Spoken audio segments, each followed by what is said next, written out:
నమస్తే సార్. నమస్తే అమ్మా. సార్ నరాల బలహీనత ఉన్న వాళ్ళకి ఏంటంటే ఎక్కడైనా సరే ఎక్కడికి వెళ్ళినా గానీ చాలా నరాలు లాగేయడం, తిమ్మిరి రావడము, సో అంటే సరిగ్గా ఏ పని పైన కాన్సంట్రేట్ చేయలేకుండా ఉంటారు. సో ఇలాంటి వారికి ఏమైనా మంచి హోమ్ రెమెడీస్ ఉన్నాయా? చాలా చాలా ఉన్నాయమ్మా. ఈ మధ్య కాలంలో నరాల బలహీనత సమస్య చాలా మందిని వేధిస్తుందమ్మా. చిన్నపిల్లల నుంచి పెద్దల వరకు ఎక్కువ శాతం మందిలో వేధించేటువంటి అత్యంత ప్రధానమైన సమస్య నరాల బలహీనత. కొంతమందికి లక్షణాలు ఒక్కొక్క రకంగా ఉంటాయమ్మా. నీరసము, నిస్త్రాణ, అంతుబట్టని అంతు చిక్కని నీరసము, పిక్కల నొప్పులు ఉండడము, కాళ్ళు నొప్పులు ఉండడము, కాస్త పని చేసేసరికి అలసిపోయినట్టు ఉండడము, ఏ పని మీద ఆసక్తి లేకపోవడము, ఎప్పుడు నిద్రపోవాలని అనిపించడము, ఇలా అనేక రకాల లక్షణాలు ఉంటాయమ్మా. మరి అలాంటి వాడు ఏమంటే ఎప్పుడు అవకాశం దొరికినప్పుడు రెస్ట్ తీసుకోవాలని నిద్రపోవాలనేటువంటి తరంపి ఉంటుంది తప్ప మరి ఏదైనా పని చేయాలన్నా ఆసక్తి ఉండకపోయేటువంటి పరిస్థితి ఏర్పడుతుందమ్మా. ఈ నరాల బలహీనత సమస్య గురించి మరింత మనం తెలుసుకోవాలంటేమా కొంతమంది మంచి పోషకాహారం తీసుకుంటుంటారు. సో సఫిషియెంట్ గా ఆహారం తీసుకున్నప్పటికీ నరాల బలహీనత ఉంటుంది. కొంతమందికి పోషకాహారం తీసుకోకపోవడం వల్ల కొంతమందికి నరాల బలహీనత ఉంటుంది. కొంతమంది మరి ఆధునిక కృత్రిమ రసాయన ఔషధాలు వాడుకోవడం వల్ల నరాల బలహీనత ఉంటుంది.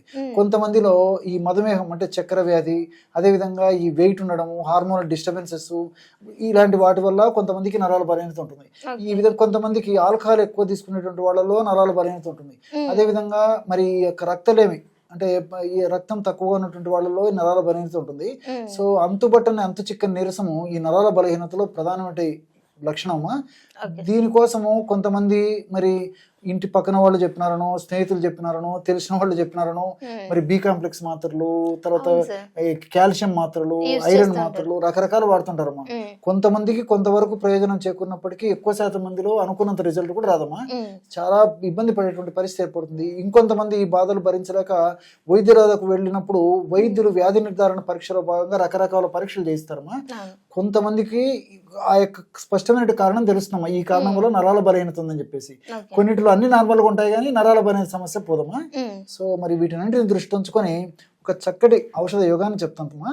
ఇది వాడుకోవడం వల్ల ఆ సమస్య నుంచి బయటపడవచ్చమ్మా. అంటే వైద్యులు సూచించిన మేరకు వాళ్ళ ఆ యొక్క ఔషధాలు వాడుకుంటూ కూడా ఇప్పుడు మనం చెప్పబోయేటువంటి ఆహార ఔషధం వాడుకోవచ్చు. దీనికి కావలసిన పదార్థాలమ్మా 4. మొట్టమొదటిది బాదం పప్పుమ్మా. సో చాలా బాగా పనిచేస్తుంది నరాల బలహీనతకి. సో ఈ బాదం పప్పును కాస్త వేయించేసేసి పౌడర్ తయారు చేసుకోవాలి. అదేవిధంగా రెండవ పదార్థంగా ఈ యొక్క ఖర్జూరం పెచ్చుల యొక్క చూర్ణం అమ్మా.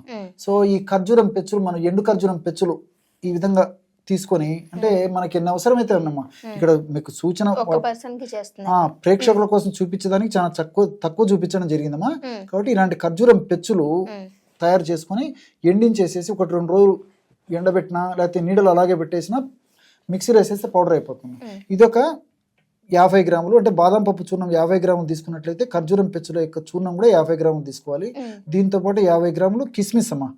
ఈ 3 పదార్థాలను బాగా కలిపేసేయాలమ్మా. కలిపేసేసి చివరగా ఒక 5 గ్రాములు అంటే 1 టీ స్పూను ఎలాచి పౌడర్ కలుపుకోవాలమ్మా. సో ఈ విధంగా కలపడం వల్ల బ్రహ్మాండమైనటువంటి నరాల బలహీనత సమస్యకు సంబంధించి ఔషధం రెడీ అయిపోతుంది.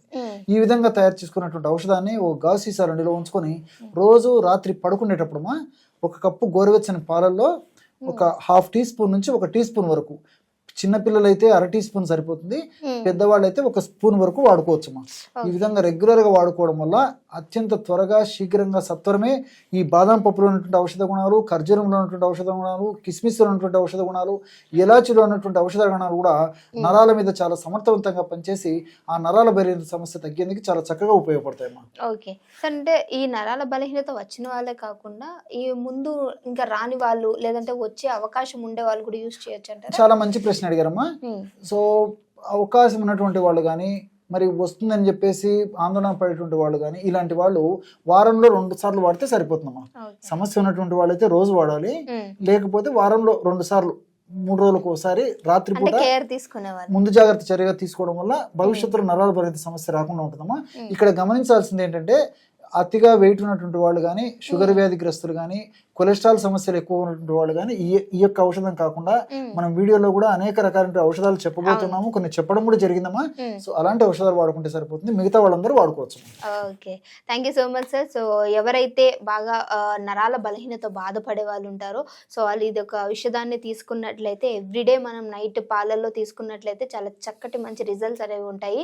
సో ఇంత మంచి రిజల్ట్తో కూడినటువంటి ఒక ఔషధాన్ని మాకు చూపించారు sir, thank you so much. So మీరు యూస్ చేసినట్లయితే ఆ కింద కామెంట్స్ అనేది తప్పకుండా చేయండి, డెఫినెట్గా మర్చిపోవద్దు.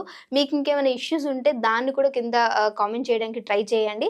దాన్ని మేము ఇంకా సార్తో డిస్కస్ చేసి మీకు ఏ విధంగా చూపిస్తే బాగుంటుంది అనేది ఖచ్చితంగా చేయడానికి ట్రై చేస్తాం. అండ్ ఇంకో వీడియోతో మళ్ళీ మీ అందరి ముందుకు వస్తాం. అప్పటి వరకు చూస్తూనే ఉండండి అవర్ ఛానల్. Thank you.